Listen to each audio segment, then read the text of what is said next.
in the army now. We're eating army chow. We're living on beans, no dough in our jeans. We're in the army now. We drop our wives a line to say we're feeling fine. This life is a pipe, no dishes to wipe. We're in the army now. Rum, rum, rum. Rum-ba-da-bum-ba-da-bum. Rum-bum-bum, rum-bum-bum, rum-ba-da-bum-ba-da-bum. Rum-rum-rum. Rum-ba-da-bum-ba-da-bum. Rum-bum-bum, rum-bum-bum, rum-ba-da-bum-ba-da-bum. It's army life for us. We never make a fuss. 3 meals a day, no rent to pay. We're in the army now. We're singing army tunes and eating army prunes. We're wearing new duds and peeling spuds. We're in the army now.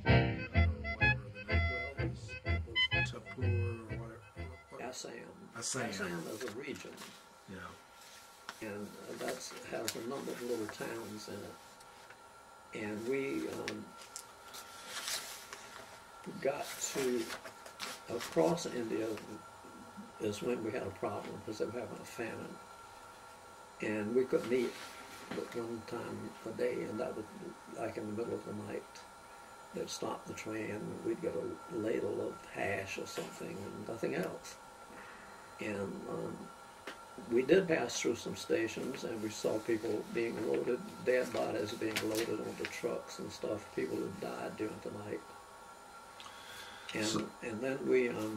so how long do you figure it took you to get across India to Assam? It was about a week. Okay. So, and then we had a variety of things to ride on. We after we got off the train, we got on a boat or a truck.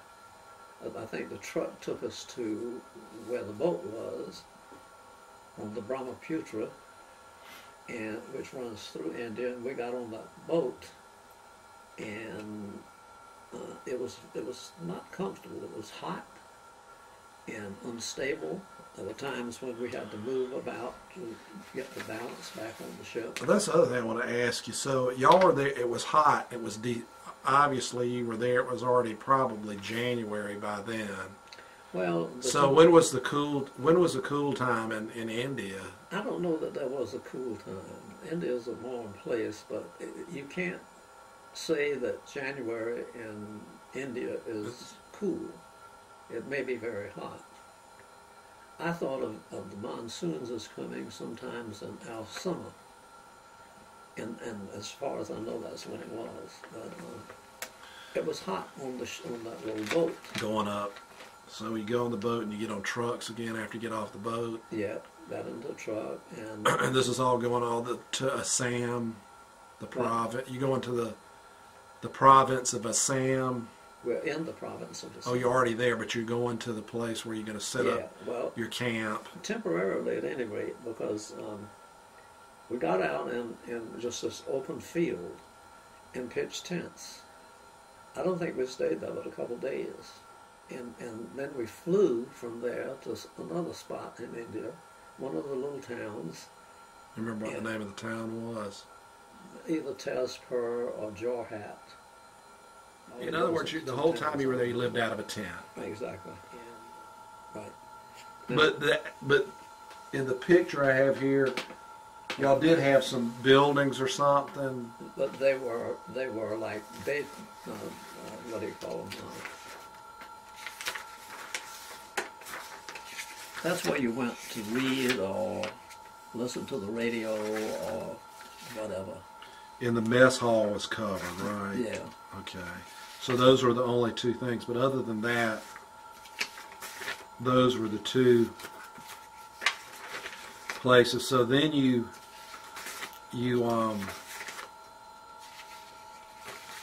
let's see.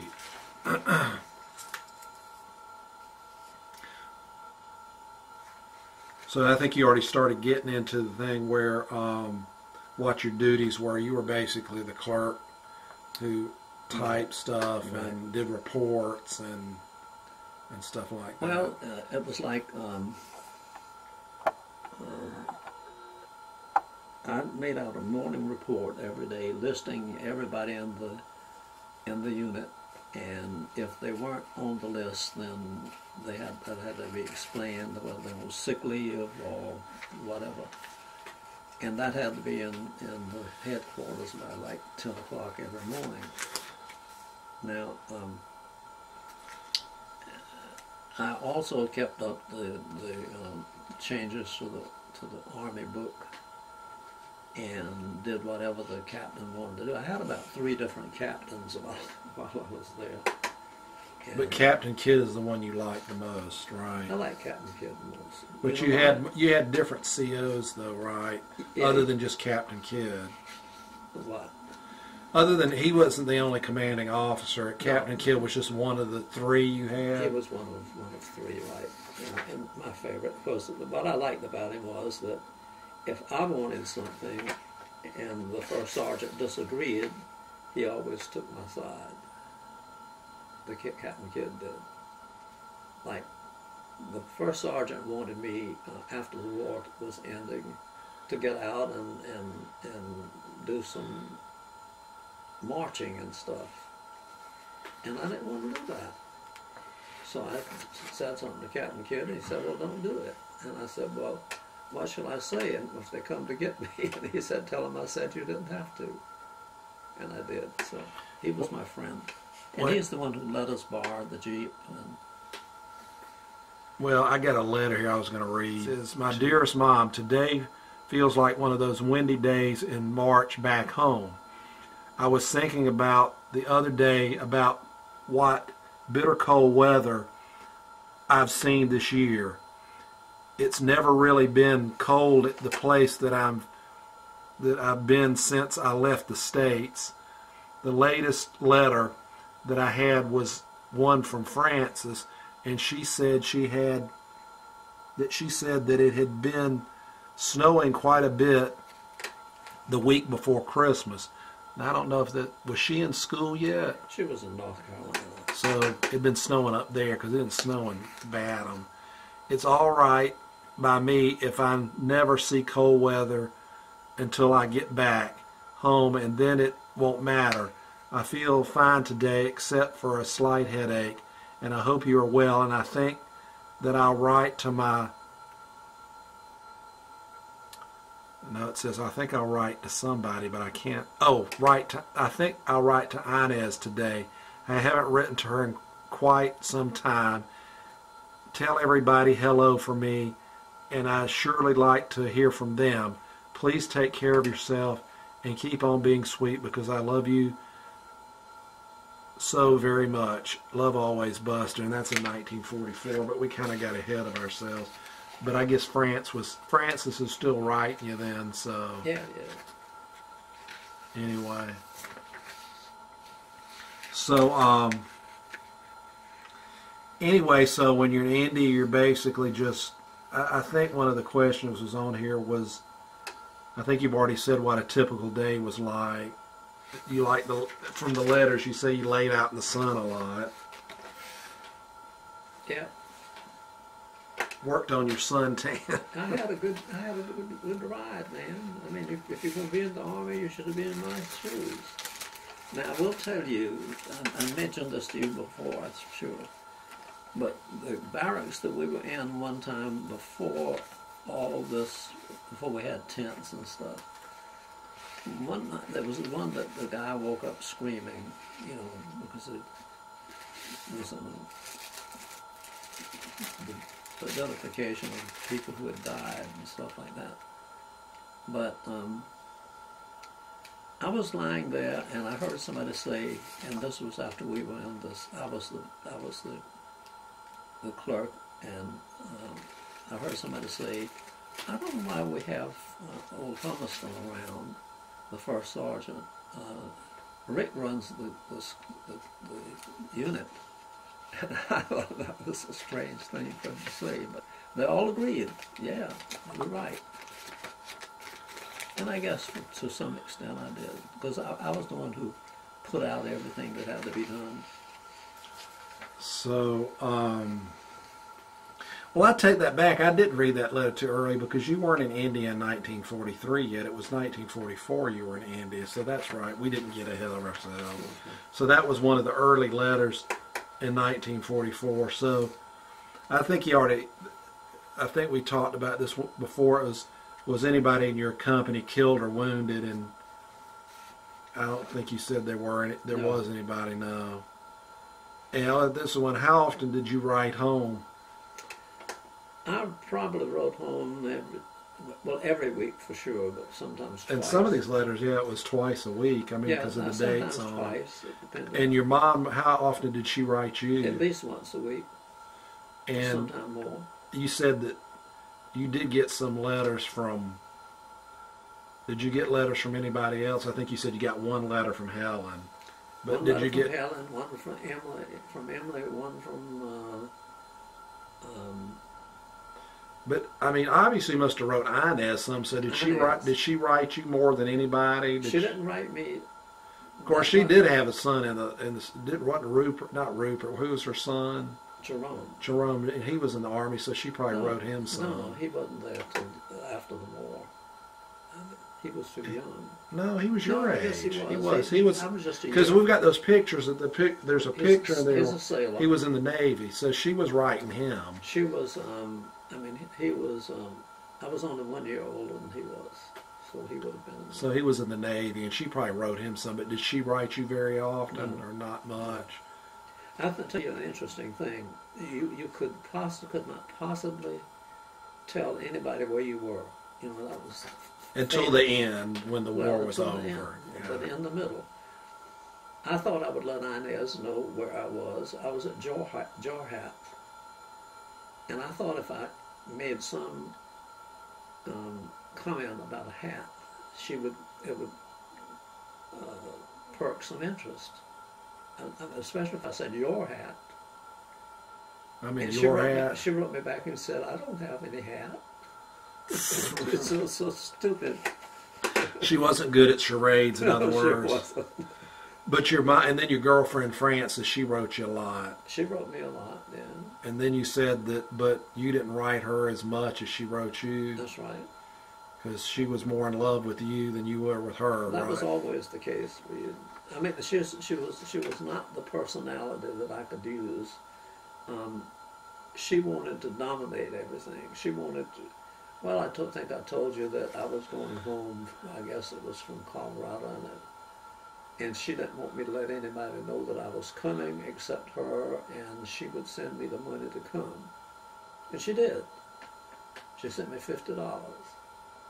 I would pay her back, but she did send me $50. Okay, now. But there was no way of keeping it from everybody else. After all, I went home.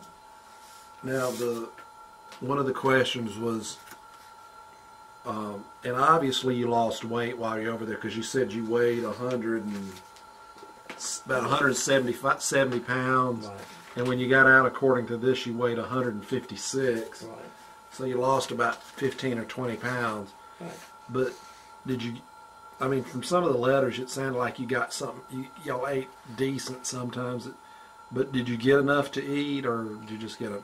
Well, I got enough to eat, but not what you wanted all the time. Sure. I mean, I couldn't choose what they had. I just ate what they had, or didn't eat it. But I didn't have things fattening stuff like cakes and candy, and you mentioned something about me having a Coke and candy. But that was after the war. Okay. I mean, that was something you're writing. I think when we read one of those letters, and we'll read it again since it's not on this tape, is the thing about you going to the movie, but that was after the war was over. That's like October, so. Yeah. Then I asked you the thing about, did you ever get over being homesick, which you said you did, right? That after you left, after you were at Fort Jackson, I think you said that, and your mother came up and y'all cried, that you never were really homesick again, right. That you pretty much resigned yourself to that. Right. And one of the questions is, what did you miss the most when you were overseas? Well, I missed being at home. I missed being home with my mama, and my life as I had it. But and it was not something that I was overwhelmed by. I mean, I could live with it. I didn't know when the war would end. I thought maybe it would never end. I thought maybe I'd be 150 and still over in India. But as it turned out, it was not that long. So, I didn't worry about it. I mean, I thought maybe I would never get back home. The other thing that, and this is probably obvious, it said, who did you miss the most? And obviously, you missed your mother more than you missed your girlfriend. Yeah, no doubt about that. And did you get any packages from home? And I think you said you got one. What was that about? Tell that story. About the fruit cake. Traveling 13,000 miles in a skinny box. It was just a round ball by the time I got it. And you said you threw it away before anybody could see it. Oh, absolutely. I hid it. I didn't want anybody to see it. Okay. I never did tell my mama that. But now, as far as I guess your best friend when you were in India what was his name? I guess he was your tent. You had two guys that you shared a tent with. And those were the two. And what were their names? Roland Pinner and Charles Dixon. And which one were you the friendliest with? Equally. Did y'all have anything y'all particularly talked about? Just well,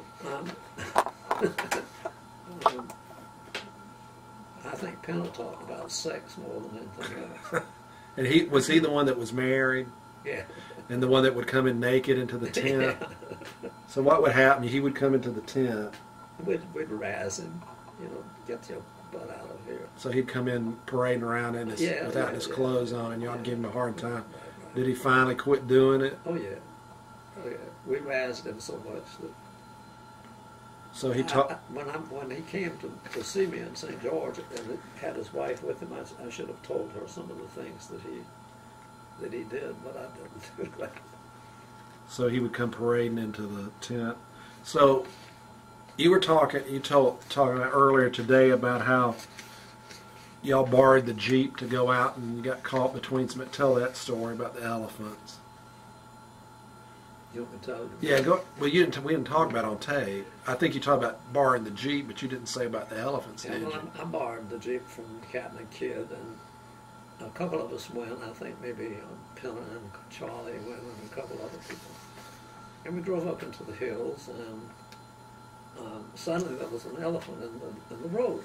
The elephant was as wide as the road.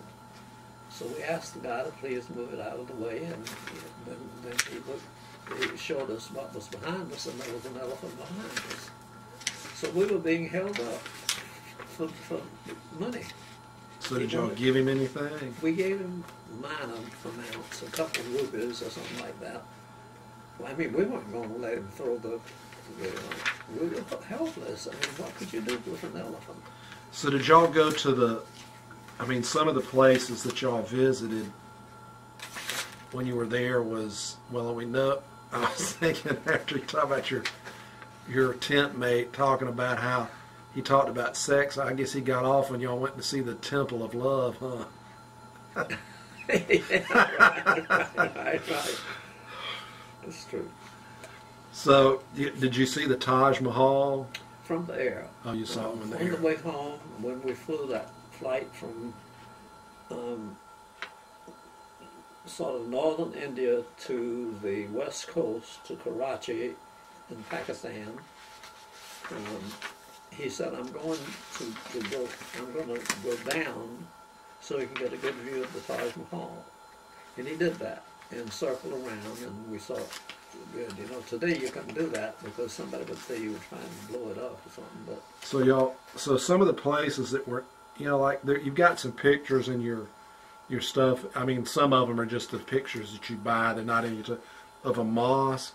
Where was that? Do you remember where that was? That would have been in India.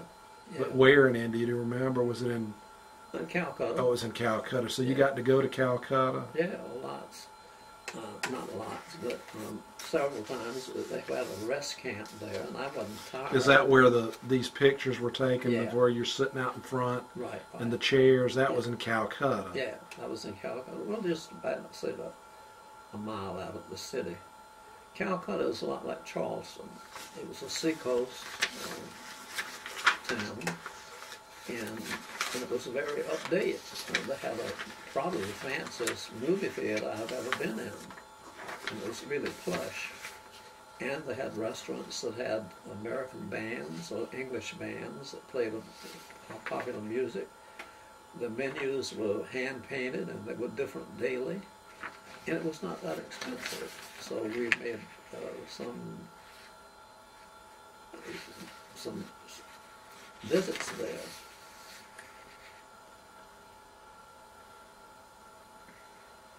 Let me see.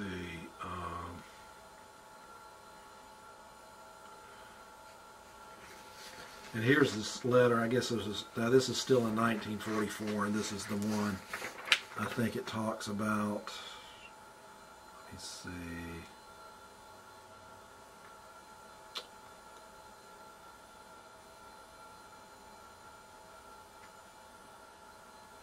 Oh yeah, this is the one. It says, "My dearling," this was in March. It says, "I suppose you thought that I had forgotten about you, but this isn't so.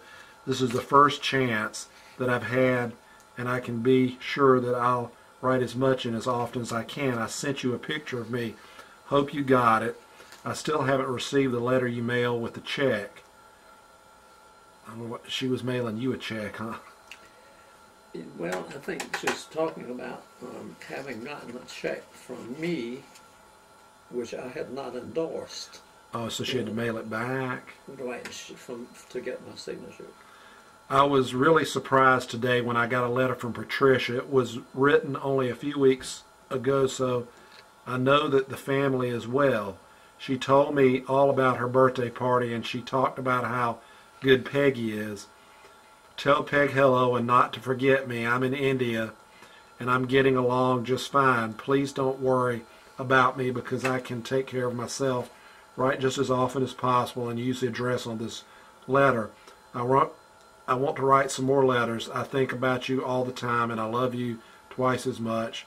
Love forever, Buster. So that was in March. So y'all had just gotten to India. So I guess you could say you were in India because you couldn't say where in India. That's right. You know. That's right. Because they. We know I was in India because I was there almost 2 years, I guess. Yeah, you were. You were there too. 44. Yeah, you were almost there 4 years because you didn't leave until 1946. Okay, so you got to go sightseeing, and you obviously got to buy some trinkets and stuff to take back home and stuff. And of course, there's two stories when you're in India. The one about meeting Mountbatten and then Gandhi, or you were near Gandhi, should I say? Yeah, and you didn't get to go see met him. Gandhi. I wasn't old enough to care or to know about Gandhi. I knew that he was. Well, he probably didn't become famous until after the war, anyway. Yeah, I but think. he had an encampment. It was probably 12 or 15 miles from our camp. I don't know whether I could have gotten to see him or not, but at this point I doubt that he was famous enough for them to not let us visit with him. But that was an interesting almost. What about Mountbatten? We met him in the jungles of India and didn't know who he was. He was with several people.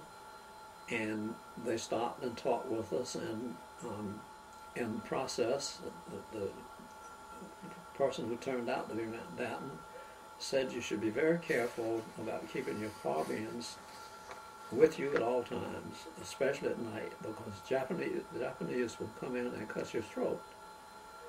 Well, that was not pleasant news, but I took his advice and I put my carbine on the bed. I woke up in the night and I couldn't find it, and I was waiting for somebody to cut my throat, and then I found it on the ground, so I was safe. Okay, and I think you when you were in the service, is there anybody that you didn't like particular, or you just didn't make any difference? Well, if I didn't like somebody, I just didn't have anything to do with them. But you know, they weren't important enough for me to remember who they were or why I didn't like them. I mean, there were a couple of people who tried to be friends with me, but they didn't have anything in common with them. Right. I didn't feel like they were. And one thing I want to ask you about is you had a pet monkey. Yeah. When did you get that? Just for a short time. Well, all you had to do was go outside and pick one up out of the tree. Like picking coconuts or something?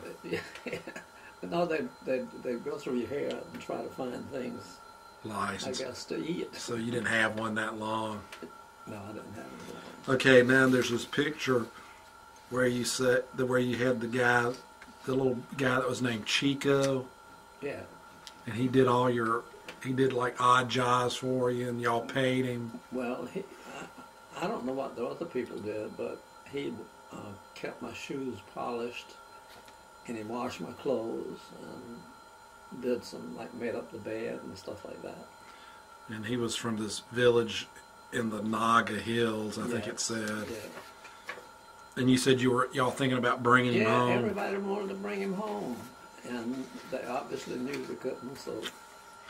And also there's a picture in here, Daddy, of you sitting out at that R&R, the rest and relaxation place, where you wrote your mother that you had. Did she send you a bracelet?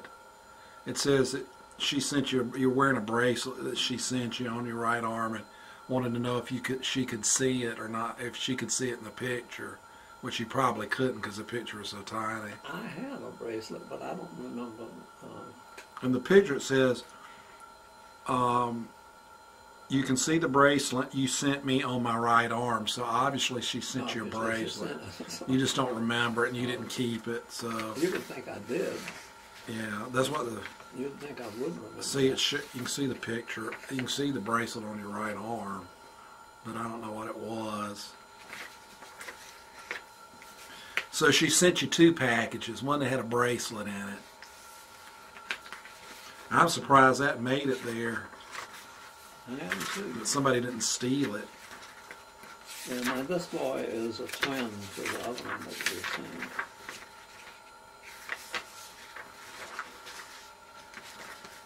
Okay, so we get down. Gets down to the end of the war, and I think one of the questions was, do you remember the day that the war ended in Europe? Oh, absolutely. Can't forget that. Everybody was jumping up and down saying, "When are we going home?" So everybody was ready to go home then, even though the war with Japan still wasn't over, right? Well, that wasn't very long, though. I mean, that came along very quickly. Yeah. What difference was it? Yeah, well, the war in Europe ended in May, like May 14th or 15th, and I think it ended in Europe. And I think they dropped the bombs on Japan in August, okay. So it's about 4 months. Well, we knew that things were moving, and of course. How did you know things were getting better? Were y'all getting better food or something, or no, or just better news from home? We just had better feelings about. Up to this point, we may never get home. You never knew whether you could get home or not. But now, with Germany giving up and Japan trying to beat us, they couldn't do that. So we figured it was going to come very soon. So anyway, you thought that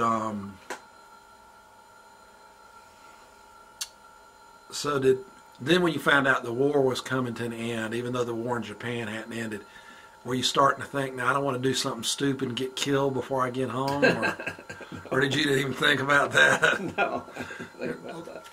So anyway, the war in Europe ended, and y'all started thinking y'all want to get home. Then I guess you remember the day the war in Japan. Oh, absolutely. Did they talk about a bomb being dropped, or they just say the war ended? No, they talked about the bomb being dropped. I mean, we knew all the stories. I mean, we got information, so that was no problem. Oh, the other thing I want to ask you about was, while you're over there, did y'all listen to Tokyo Rose much when you're over there? We heard all the time. Did y'all have a radio Yeah. in your tent, or it was just in the It was the main in building. the main building. So y'all'd go in there and listen to different radio programs. Yeah. And did you ever remember the performer that came over that you met, the famous Hollywood actress? Did you ever remember her name? I will remember it, and I will tell you, and you can insert it, I suppose. But I can't remember. She was very popular and very pretty, and everybody really liked her. She sang, and I guess it was something that you had to do if you were in Hollywood. You had to know how to sing. So all of them sang, like Jane Wyman sang. I didn't know she could sing. I don't know that she sang that great, but she sang. So you ended up, so the end of the war comes, and you have to stay there because everybody else, because you got to process all their paperwork. Well, the headquarters for all of us had worked out a way to decide who would go when. And I and other people in my position had a training class on how to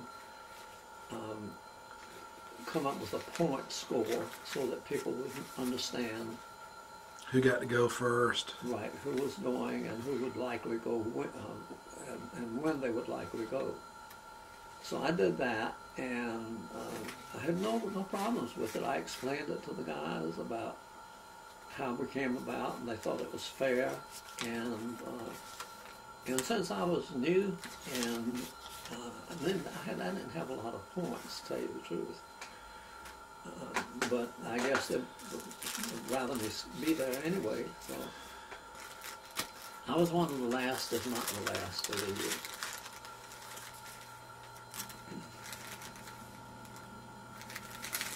Okay. So I've got a couple letters here that were written. Well, this one was after the. This was after the war ended. So this is, in fact, this is almost 2 months. This is October 19th. So you've been hanging around for 2 months, and basically by that time, you told me one time that you were kind of like if you didn't feel like doing something, you just said you weren't going to do it. It was in that time. Yeah. When somebody wanted you to go out and march and stuff, and I didn't want to do that. Yeah. Well, this was written in October, so this is a couple months after. It says, "My dearest Mom, I haven't heard from you this week, but I think it's because you aren't getting the letters I write. In the paper tonight, I read that our mail is being held up at Casablanca. I'm sending the clipping for you to read, so you see it isn't because I'm not writing. For some reason, our mail just isn't getting through. Guess the Army doesn't want you folks at home to know how slow they are getting us home. You see, if they get our letters, there will be too many complaints about how they're keeping us overseas for no reason. I caught a bad cold several days ago, so I had to do some doctoring last night. I took a hot shower and then rubbed myself with mentholatum and then went to bed. I was feeling pretty bad when I went to bed, but the home remedy broke up my cold overnight, and I feel okay. And now I'm just as good as new. Nothing can keep your baby son down, not even a cold. Seems as if I write you after I come home from the show every night, and as a matter of fact, I came back from the show only a few minutes ago. It was pretty good too. Stopped at the club and had a Coke and some candy before I came to my room to write you. There is nothing new around here just now. Still don't know how or when I'll leave for home, but it may be any day. You never can tell what will happen in the Army. I couldn't find my pen tonight, so I had to borrow one. It's no good, but I hope you can read what I write. Bye for now. Be sweet and take care of yourself. Love always, Buster." So that was after the war had ended. So Well, when I said we stopped by the club, I probably was talking about that. the Non-Commissioned Officers Club, the NCO. Yeah. Right. So, and that's where they'd have the movies. No, they had the movies were long standing, and the movies were there all the time we were there. And it was. Would they have them outside or something? Yeah, it was. It was under a tent. Not a tent, but it was covered. It was a large area, and it had Like a lot of pavilion seats. or something. Had a lot of seats in it, and you could go in and sit down, and there was no charge, and they had 3 or 4 movies a week. So we always looked forward to that. So do you remember when you got the word to go home? I mean, what day it was or anything? Or Well, I knew that because I was. you were the one that was processing the Right, paperwork. exactly. Right. So I pretty well knew when we were going. So you get the word, and you were telling me before that pretty much everybody was gone by the time you got ready to leave. Right. And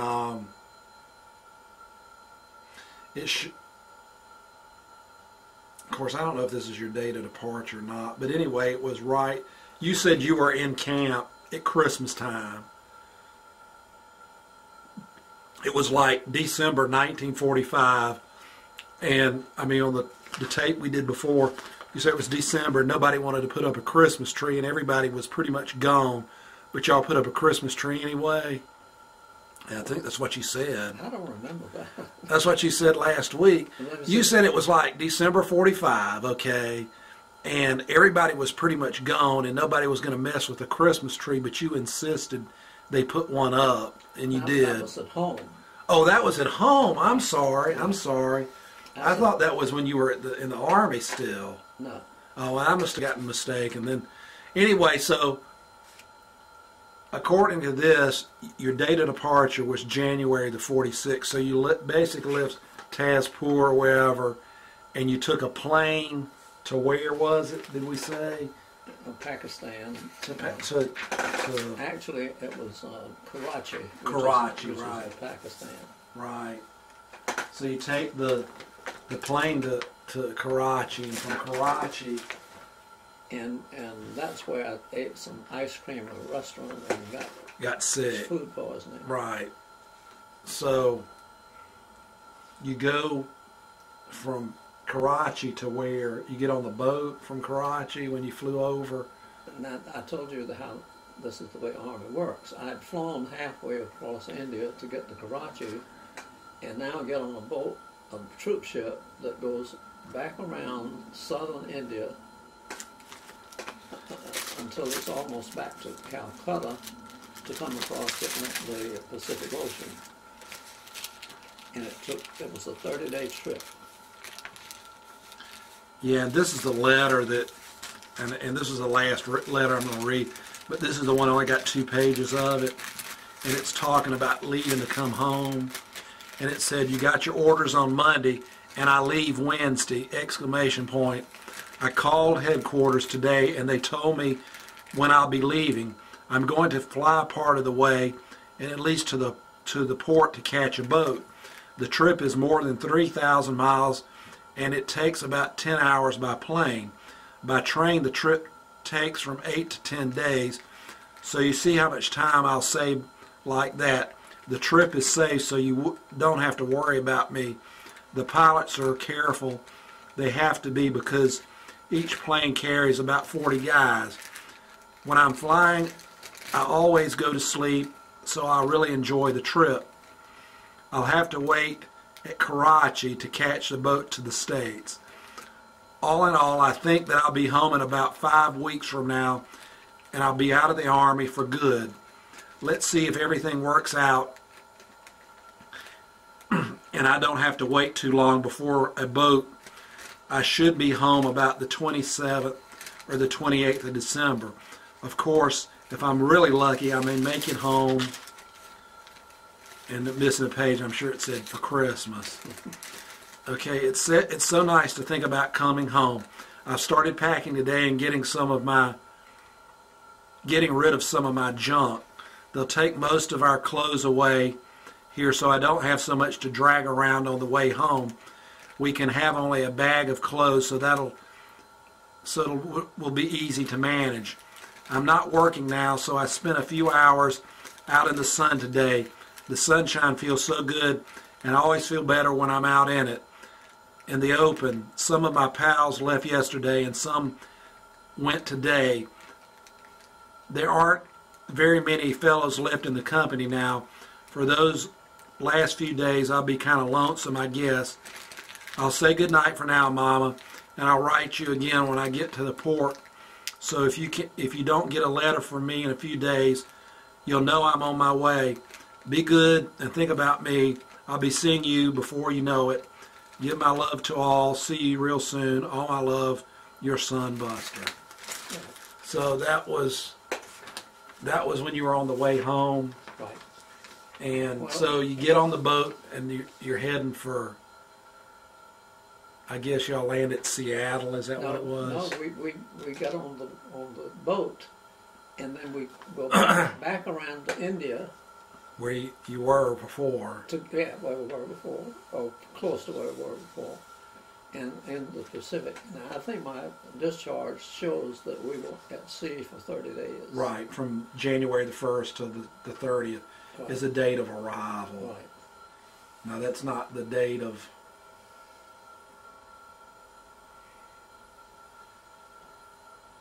What? Oh, yeah, you got out. Your effective date of... When your effective date when you were out for good was February the 28th.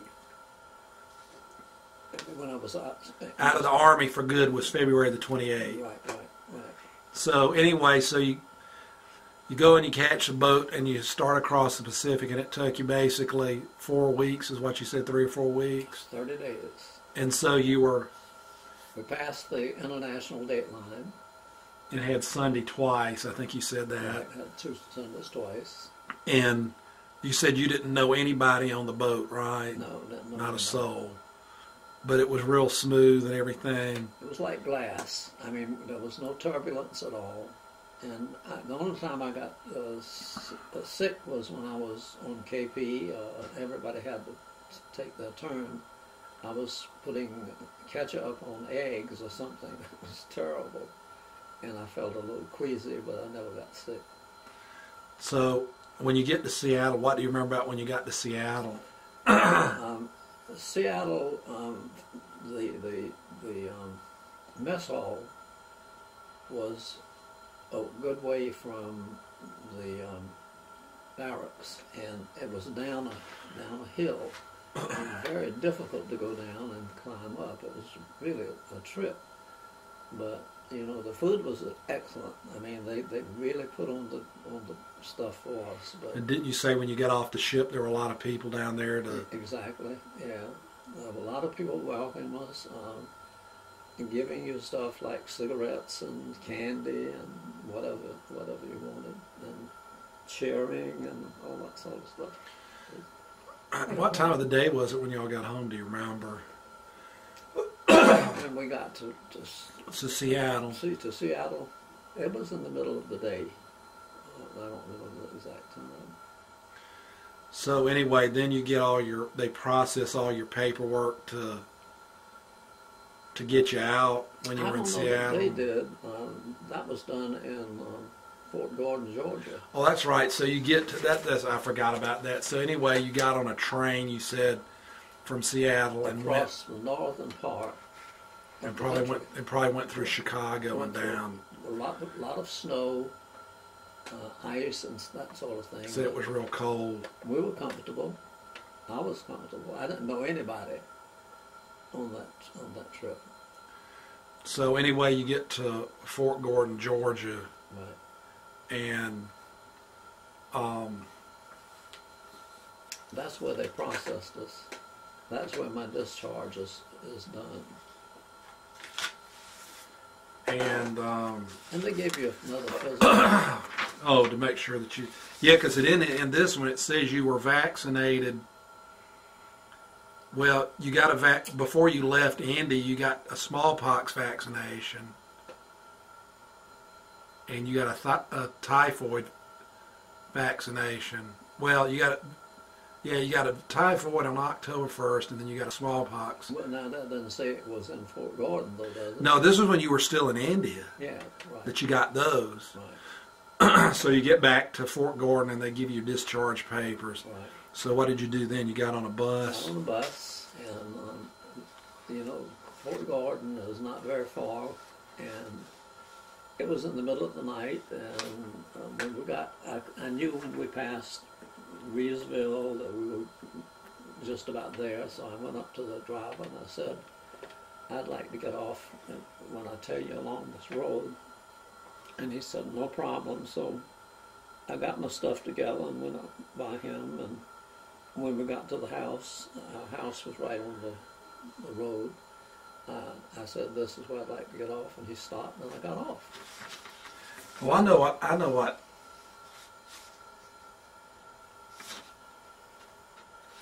I wanted to ask you is, what do you, you know, and I should have asked you this earlier, but what did you think when you got home? You finally landed in the United States. Were you really happy, or it was just a matter? I mean, when you got home from the ship in Seattle, I mean, when you got no different feeling. I didn't. You didn't run down and kiss the ground or anything. No. Well, I wouldn't have done it in Seattle. I might have done it in Georgia, but not in. Left India, you didn't really write anybody, did you? Well, or did you write your mother and tell her you were coming? None of them knew exactly when I was going to get there, you know, and I didn't know when exactly I was going to get there. I estimated it, but I got home it was probably 4 or 5 o'clock in the morning. Okay. And I went in the house, and Eddie and Alma were there, and Mom was there, and we greeted each other fondly, and I remember sleeping late the next morning, and Mama said she thought I needed it, and when I got up, she had a good breakfast for me, and I didn't have any clothes to wear except army pants and shirt. And didn't Will say something to you while you were still wearing those clothes? He's always the down taker. He says, "Why are you still wearing a uniform? You're not in the Army." And I said, "Well, Will, I don't have any clothes to wear. I mean, I only weigh 154 pounds. I can't wear what I wore when I left." So, but you know, he had to have. Plus, I can't imagine your clothes were all that nice anyway when you left. I mean, it wasn't anything you'd want to wear after 3 years. I didn't wear it. You've been gone for 3 years, basically. Why would you want to put on clothes? Right, and I did. So, one of the last questions was, did you feel different about yourself once you got back from the service? I would say that my trip in the Army was invaluable. I was a different person. I was grown. I knew what I wanted. I felt better about myself than I ever had. And all to me, it was a good trip. It was a fine thing. I was sorry that I couldn't be with my family, but it was good for me.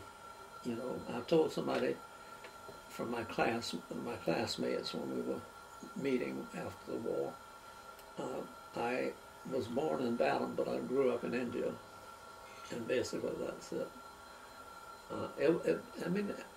It changed me from being somebody who had no feeling of self-confidence,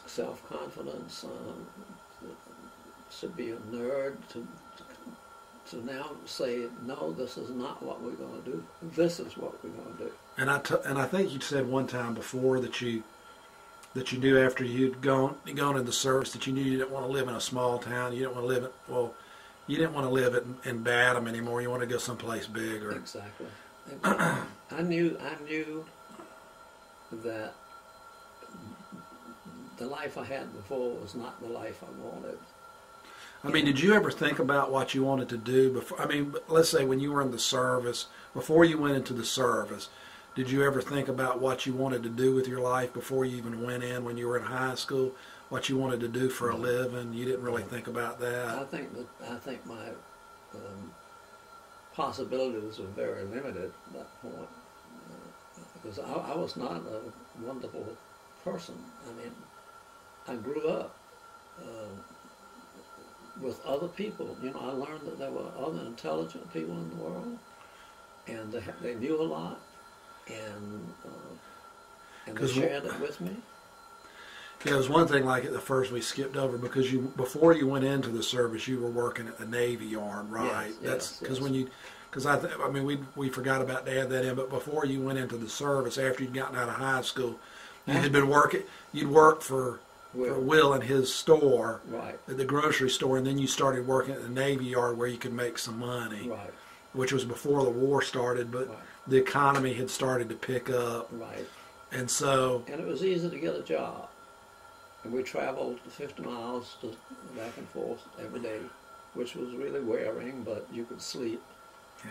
So then when you got back, you got your job back at the Navy Yard, right? With a raise. With a raise, and you were basically doing what you did in the Army. You were doing clerking, right? Well, what I did in the Navy Yard was to route materials to pick out the method of travel. He was looking at a book and say, this is the line that goes through this town, so you would assign it to that particular thing. And I don't ever remember being unable to do that. It was a simple job to me. So after you got out of so basically when you got out of the service and you started working back at the Navy Yard, you were there for how long? Well, first of all, I was not a good employee. At the Navy Yard, you weren't. You had an attitude then. I had a different attitude. When I got back, I wasn't going to do little crappy things. So You wanted something better, basically, than just being a I went to clerk. work there probably. I didn't stay home long after I got home. I got home in February. I guess it was sometime in March that I started back at the Navy Yard. But I was not an ideal employee because I was having fun. You know, I remember the boss saying, you know, when somebody gives a 2 weeks notice, they ought to go right then. He was talking about me because I just kept everybody. Why did you give him a 2 weeks notice that you were leaving? What? Did you give him Well, a yeah, 2 give weeks a 2 week notice? notice that I was leaving. And but then I just had fun, you know, and I disrupted the class, the Workplace, workers, yeah. you know. So then you headed off to school, I guess. Yeah, I came home on, let's see, that was in, when was that? Of course, you know, Helen's story was all that you weren't planning to go to college, and she was the one that convinced you to go. Which, Oh, come on. Let me tell you, I knew from the time my mother died that my next step would be college. Now, she died in July, and I worked until probably August or September, about maybe September, and I resigned then. And I started the fall semester probably in November, December. that would probably be. Huh? When did your mother die now? Did she die in She July? died in July. And you left you probably went, if you went to school that fall, you probably have to start like at the end of September. So What? if you went to the fall semester, you probably started in September. Well, I didn't start in September. Well, then you probably started the Well, winter. no, wait a minute. I probably did start. Yeah, I went in September. There's no doubt about it. Because if you start in the fall, because the fall they would start at least. I mean, Right. now they start a lot earlier, like in August. But then they would probably start like they did when I was in college, at the end of September. So that's probably when you went. I went back to work at the Navy Yard even after my mother died. Yeah. Oh, that's right. So So you probably just worked those couple months after she died, and I then did, and then in September you went to school. right. Because I'm sure you didn't have any problem getting in and anything since you had good No, grades. I mean, you know, everything was paid for. I mean, I got books. I got $125 a month for food and lodging, and my books were free. And I met some good people. That's not an Army story. So, the one thing, since we're almost out of tape, but the one thing I wanted to ask you, since we talked about your girlfriend during the war, when you got home, when you got home and, basically I guess from the time that you got home in January until the time your mother died, were y'all dating, or were you breaking up, or you already broken up? Or? We were off and on. I was always off and on with that girl. But she said, she told somebody that, see, when my mother died, it was a shock to me. I mean, I had so many plans with her, and I didn't have that. So I didn't want to talk to anybody. I mean, if anybody wanted to talk to me, I had the door locked and they couldn't get in. Frances wanted to get in, and I said, no, I don't want to talk to anybody. And she said later to Helen that the reason I wouldn't talk to her was that Virginia was there. And Virginia might not like it. Now, come on, I hadn't even dated Virginia. You knew who she was, but you hadn't dated. I knew that she lived across the street from Helen and GW. That's all I knew about her. But see, she was so jealous. So basically, from that time to January until your mother died in July, y'all were just off and on. But pretty much after your mother died, you pretty much just broke it off with her. But then, see, she was at Mars Hill College in North Carolina. And she wanted me to come up to her graduation, which I did. And she had a room for me that night. And I stayed, but I got off the bus in Spartanburg. This is how much I wanted to be with her. I got off to visit Inez. Helen told her, because Helen didn't want me to have anything to do with Frances. She said that I had a girlfriend in Spartanburg. That's why I got off, which really lit the fire, And so, she blamed Helen all the time for our breaking up finally. But that didn't happen that way. I told you how that happened. I just told her to go to hell. So anyway, it was pretty much over by the time you went to school. Even though she transferred up there, it was over. Right. I don't understand, if she's already graduated from college, why was she going up to she was getting her master's? That was a junior college. Mars. Oh, okay. I didn't understand this. That was a junior college, and okay. So she came to Carolina. She was going to finish up 2 years. Like a thing, but see, now the thing is that I could not continue with her on any level, because she would try to make it change. I could have given her a ride to St. George on the weekends when I went, but I didn't ask her. And that was nasty. That was not good. I don't know. But I don't think it was bad. I mean, it's like when you're that age, she should have gotten clued in that you didn't want to see her anymore. Gosh, I told her that. I didn't have to. I mean, what do you have to do? Beat somebody in the head, to she wouldn't accept that. Get them realized.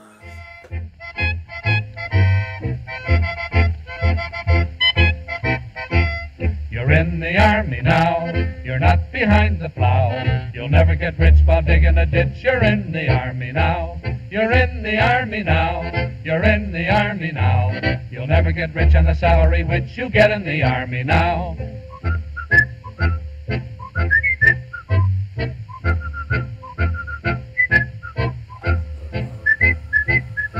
One thing that I forgot to mention was that was the big T-Planets party that we were invited to, and I went and got drunk. Where was this? This was in India.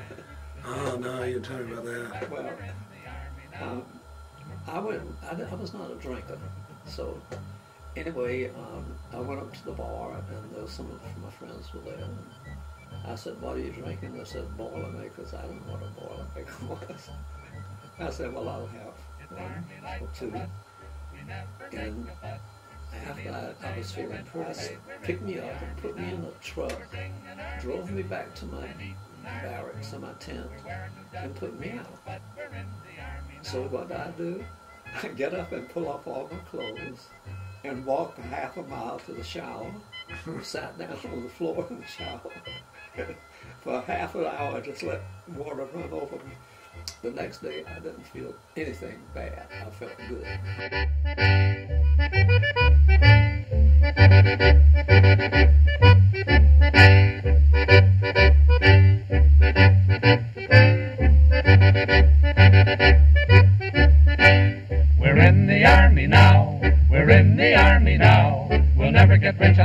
salary which we get in the army now. La la la la la la, ha ha ha ha ha, la la la la la la la la la, ha ha ha ha ha. We're in the army now, we're not behind the plow.